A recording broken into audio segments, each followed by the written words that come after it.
है प्रवीण प्यारे लाल की आवाज में। Presented by BM recording studio Alamnagar Madhepura.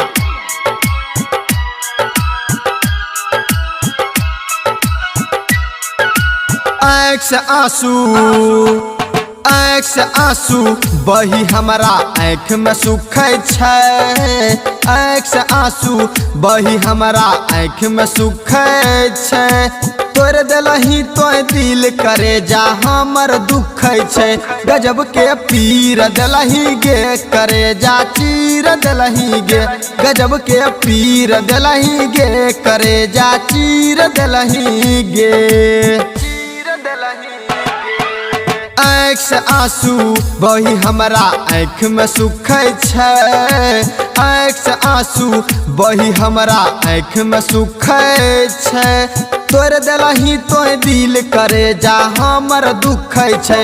गजब के पीर देलही गे करे जा चीर देलही गे।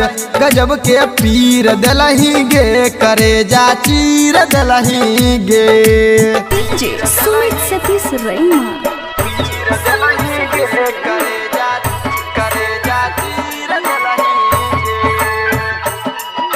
Mix by Balabhadra Singh. दारू पीबी कहे गए जान हमें तोरा भुलाब छियो। फिर भी तोरा याद गे हमरा किए सताब छलो। दारू पीबी कहे गए जान हमें तोरा भुलाब छियो। फिर भी तोरा याद गे हमरा किए सताब छलो। छोड़ी चल गेलही तू के रनिया बदल गेलही तू के रनिया। आगे जब जब आबो याद हमर सांस रुकै छै। तोड़ देलही तो दिल करे जा हमर दुखै छै। गजब के पीर देलही गे करे जा चीर देलही गे। गजब के पीर देलही गे करे जा चीर देलही गे। सुमित सतीश रैना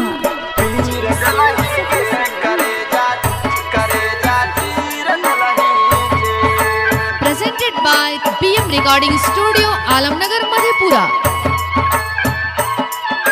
परवीन प्यारे लाल से कर लली तो घात गे। राइटर राजू बंसी के चल गेलही तो साथ गे। परवीन प्यारे लाल से कर लली तो घात गे। राइटर राजू गुलशन के चल गेलही तो साथ गे। अब जियलो न जाय छौ गे रनिया अब मरलो न जाय छौ गे रनिया। अरे कहे छै पगला लोग हमारा पर थुकै छै। तोड़ देलही तो दिल करे जा हमर दुखै छै।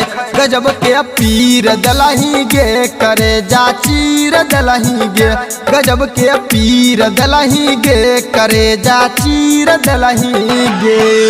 आँख से आंसू बही हमारा आँख में सुखै छै। आँख से आंसू बही हमारा आँख में सुखै छै। तोड़ देलही तो दिल करे जा हमर दुखै छै। गजब के पीर देलही गे करे जा चीर देलही गे। गजब के पीर देलही गे करे जा चीर देलही गे।